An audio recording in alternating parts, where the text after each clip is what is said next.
उस शाम उनके सरदार ने कहा, इंशाअल्लाह कल हम इसे तोड़ देंगे। और बस यही वो पल था जिसका इंतजार सदियों से हो रहा था।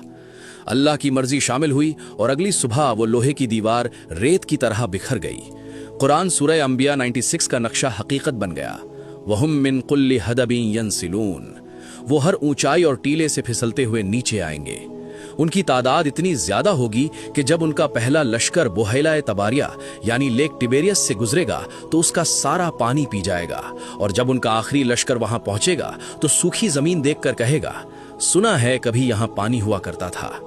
जब जमीन पर कोई उन्हें रोकने वाला नहीं बचेगा तो वो अपने घमंड में आसमान की तरफ तीर चलाएंगे। अल्लाह एक आजमाइश के तौर पर उन तीरों को खून में रंगा हुआ वापस भेजेगा ताकि उनका फितना और बढ़ जाए। लेकिन घबराइए नहीं, ये सब आज या कल नहीं होने वाला। हजारों लोग डरे हुए हैं कि याजूज माजूज बस निकलने ही वाले हैं, लेकिन सही मुस्लिम की हदीस 293 ने एक टाइम लॉक यानी वक्त तय कर रखा है। इस क्रोनोलॉजी को समझिए। नंबर 1, पहले दज्जाल आएगा और दुनिया में फसाद मचाएगा। नंबर 2, फिर हजरत ईसा अलैहिस्सलाम आसमान से उतरेंगे और दज्जाल को बाबे लुत पर खत्म करेंगे। नंबर 3, उसके बाद दुनिया में अमन और शांति का दौर आएगा। ठीक उसी वक्त जब सब बेखौफ होंगे, अल्लाह हजरत ईसा अलैहिस्सलाम पर वही यानी रेवलेशन भेजेगा। ए ईसा, मैंने अपने कुछ ऐसे बंदे रिहा कर दिए हैं जिनसे लड़ने की ताकत किसी इंसान में नहीं है। तुम मेरे मोमिन बंदों को लेकर तूर पहाड़ पर पनाह ले लो।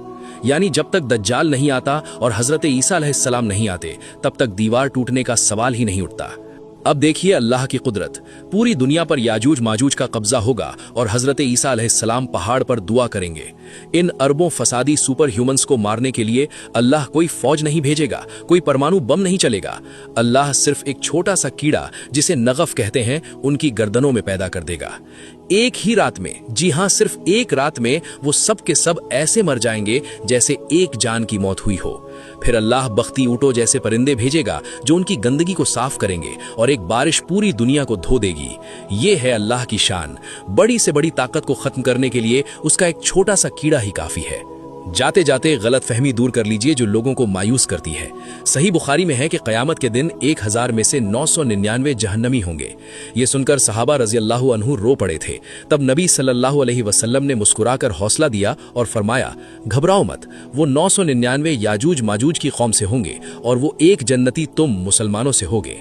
तो अगर आप ईमान पर हैं और अल्लाह और उसके रसूल से मोहब्बत करते हैं तो मायूस ना हो, आप उस एक में हैं। अगर इस सीरीज ने आपके इल्म और ईमान दोनों को बढ़ाया है तो कमेंट में अल्हम्दुलिल्लाह लिखें और चैनल को अभी सब्सक्राइब करें।